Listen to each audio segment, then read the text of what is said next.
Madame, monsieur, bonjour, ravi de vous retrouver pour un nouvel épisode des Chroniques Vigneronnes. Je vous emmène aujourd'hui à quelques pas d'Épernay. Nous sommes à Ailly-Champagne, près des coteaux historiques qui sont juste derrière moi.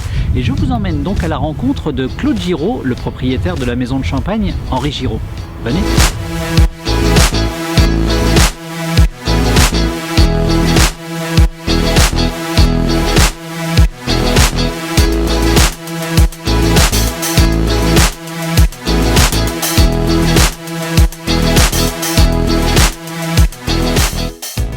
Claude, bonjour, je suis ravi de t'accueillir en tout cas pour ces chroniques vigneronnes, c'est vraiment un plaisir de te recevoir.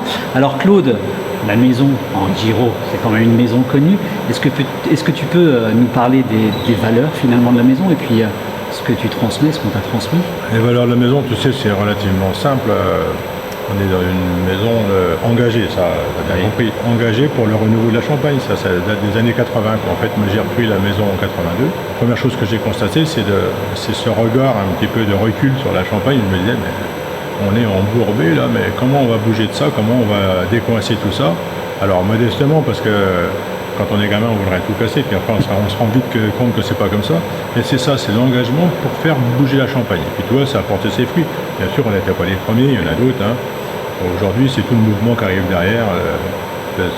Ces jeunes vignerons, c'est pas péjoratif du tout. Hein. Et en plus, si on regarde l'accélération en quelques années, c'est extraordinaire parce que je me disais au début, j'étais un peu désespéré. Je me disais, ça bougera jamais. Et puis en fait, quand on regarde sur les 10 dernières années, là, si on regarde la vitesse que ça a bougé, c'est extraordinaire. Et moi, ça me fait plaisir. Aujourd'hui, l'avenir de la Champagne, je la vois plutôt radieuse. Quoi. Hein, oui. Ça fait plaisir. Donc voilà, c'est ça, l'engagement pour que ça bouge. Alors après, l'engagement, il est multiple, mais c'est ça les valeurs. Claude, moi je te vois beaucoup sur les réseaux sociaux, beaucoup de communication aussi, et beaucoup à l'international. Et pour toi, en tout cas, une des portes de survie, c'est peut-être un mot un peu fort, mais de la Champagne passera nécessairement par l'international aussi. Le premier lieu de vie, c'est le lieu où on est, oui. Le lieu de référence, le marché de pertinence, on va dire. Or ça, c'est le marché français. La Champagne ne peut pas échapper à ses racines, qui est le marché français. Pour pouvoir s'aimer, il faut déjà être fort sur son marché, oui. Chez soi. Or, aujourd'hui, il y a un champagne bashing qui est très présent. Et aujourd'hui, il faut déjà reconquérir ce marché. Tout le monde y pense, tout le monde y réfléchit, mais c'est sûr que c'est plus facile d'aller à l'international. C'est plus facile, on le connaît bien, nul n'est prophète dans son pays. C'est plus facile d'aller vendre à l'international que de vendre en France, ça c'est sûr. Et puis surtout d'être reconnu en France. Or, pourtant, c'est là que ça se joue. C'est pas ailleurs, c'est en France que ça se joue. Et donc, les champenois, c'est là qu'il faut qu'ils portent leur attention. Ouais, tu utilises aussi beaucoup de ressources régionales. Hein. Je pense à des tonneaux, la tonnerie de Champagne. J'ai vu des Solera un peu plus bas. Je veux dire, tu testes, tu essayes comment ça se passe? Comment tu réfléchis finalement à créer un vin? C'est une démarche purement scientifique. On observe, on conceptualise, on expérimente, on analyse et on intègre ou pas. Hein, donc, tu vois, c'est ça la démarche. Donc, ça a pris beaucoup de temps. Par exemple, tu vois, on a commencé à travailler avec les fûts de la forêt d'Argonne depuis les années 90, simplement parce que tous les grands champagnes qui ont marqué le 19e, voire avant, étaient jusque dans les 1960, jusque dans les années 60, étaient élevés en fût de chêne. Oui. Et après, les fûts de chêne venaient de la forêt d'Argonne. Donc forcément, quand on est un peu curieux, on va chercher, voilà. D'où le nom de la cuvée, Argonne. D'où le nom de la cuvée. Oui. Hein. Et puis après, au travers de ce travail en fût de chêne, bien sûr, on continue à avancer. Tu vois, en 1990, on a installé ici la première cuverie inox thermorégulée, 1500 hectos. Ça n'existait pas en Champagne. Même les grandes structures, on était encore à refroidir leurs cuves en les arrosant. Hein, et donc et moi, puisque j'avais beaucoup de copains vignerons en France, mais aussi dans le monde entier, il y avait des régions qui étaient beaucoup plus en avance que la Champagne, où on était dans la régulation de température depuis longtemps. Donc on a installé ça ici. Et pendant 3-4 ans, je me suis fait plaisir dans la régulation de température, les fermentations, en V, en W, en machin. J'étais heureux comme tout. Et puis, au bout d'un certain temps, je me suis rendu compte que les plus grands vins que je sortais tous les ans, c'était dans les tonneaux. Et les tonneaux, c'est pas la peine de réguler la température, parce que la taille et la forme fait que les températures ne montent pas. Et donc là, ça m'a fait réfléchir. Je me suis dit, mais qu'est-ce que c'est que ça? Alors en fait, c'est pas une question de fermentation, c'est une question de dynamique de fermentation. Oui. Et donc la taille du contenant est très importante. Et c'est comme ça que ça a commencé. Puis après, j'ai compris que c'était aussi la forme. Quand tu as des formes curves comme ça, oui, ça inclut une dynamique à l'intérieur du contenant qui est à l'inverse d'une dynamique normale.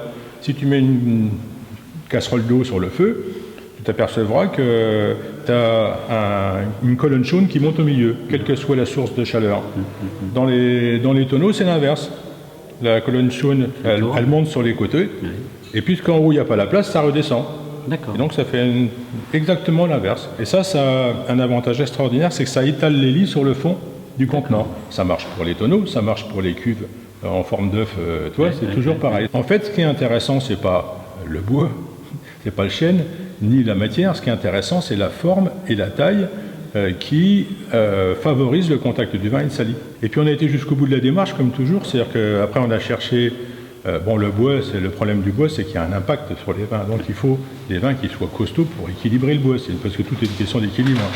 Donc si on ne fait pas que des grands vins, on fait aussi des bons vins. Or les bons vins, le bois, c'est compliqué. Donc soit tu prends des tonneaux vieux, plus vieux, il y en a même qui prennent des très vieux, soit tu trouves d'autres matériaux, en béton, oui, après on est allé sur les terres cuites, etc. Oui, etc.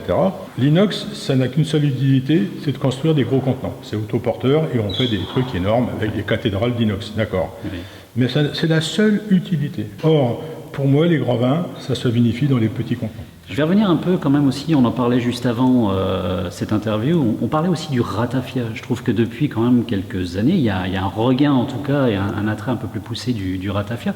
Ta vision du ratafia là-dessus, elle est comment tu en produis et qu'est-ce que ça peut amener finalement au mot champagne? Je pense que le ratafia, c'est franchement une chance pour le champagne. Oui. Effectivement, c'est un produit qu'on a beaucoup décrié, etc., parce qu'il n'était pas du tout encadré, il n'était pas du tout dans la filière. On a réussi à faire consensus avec les champenois sur le besoin de boucler la filière champagne. C'est-à-dire, en fait, en Champagne, on fait tout bien, oui, y compris on savait recycler les aignes, les pépins de raisin, etc. Et puis là, il y avait un trou. Des rebêches en plein milieu, oui, on avait des jus qui sont pourtant des bons jus, oui, et qui étaient là en souffrance, qui pourrissaient à moitié dans les pressoirs. Et puis après, il y a aussi la communication.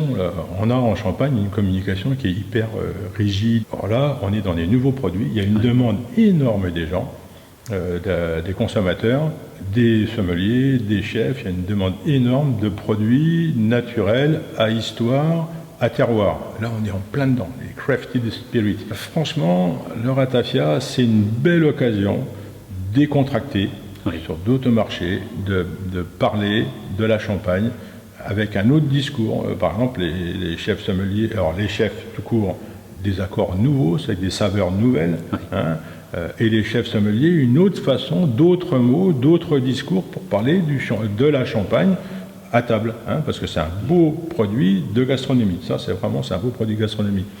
Après, c'est aussi un beau produit de mixologie. Forcément, c'est un produit rare,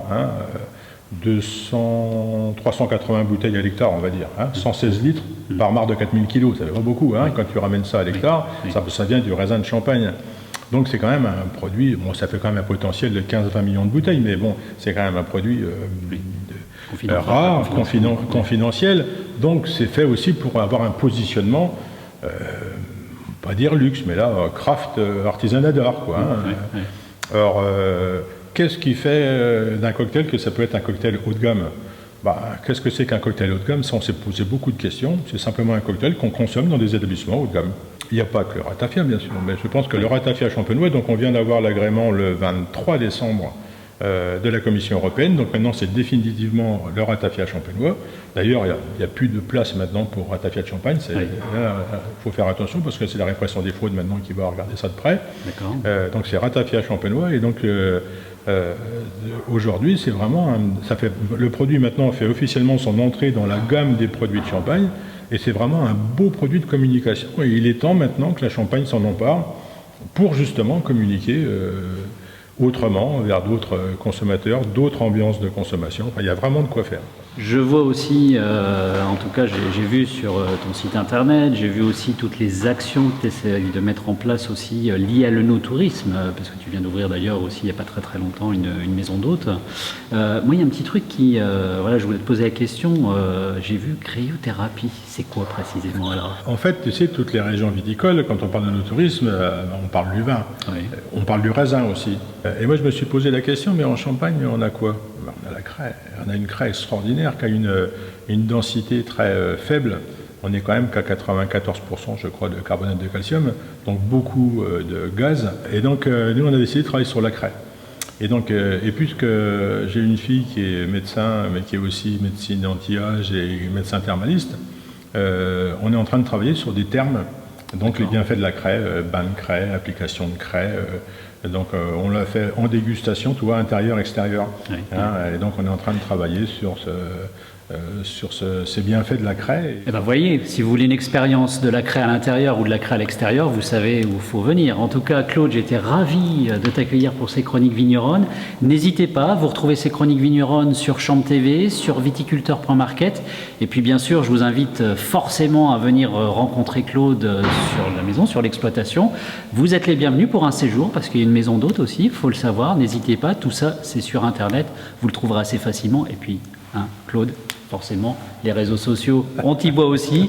Donc retrouvez en tout cas toute la maison Henri Giraud et puis les dégustations aussi de Claude qui voyage énormément, notamment au Japon, sur son Facebook, sur son Instagram. À très bientôt pour de prochaines chroniques vigneronnes. J'ai été ravi. Merci Claude. À bientôt.